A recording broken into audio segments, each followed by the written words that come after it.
Tonight at Health Check 10, an estimated 1 in 8 adults have tried those GLP-1 drugs, some to manage disease, all to lose weight. Barbara Morse takes a closer look at what you should know if you're thinking about going on one or if you already are.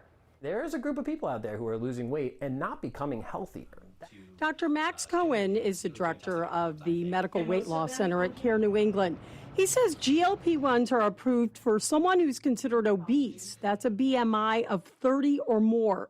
Overweight if they have an underlying condition such as diabetes.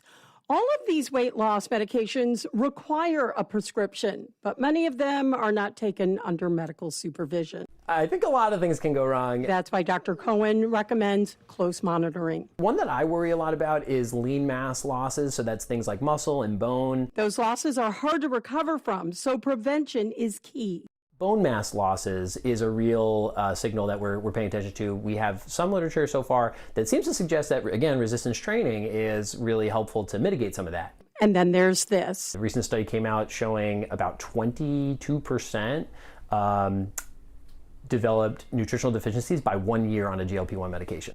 And that can lead to some pretty nasty side effects, such as gastrointestinal distress, severe fatigue, hair loss, and more, which points to the importance of diet. More protein and fiber equals healthier weight loss and possibly fewer side effects. And for the vast majority of people who need to be on a GLP-1, it's a commitment. Good counseling is to say that this is a chronic medicine to treat a chronic problem. And the idea of, well, can I just lose a few pounds and restart it?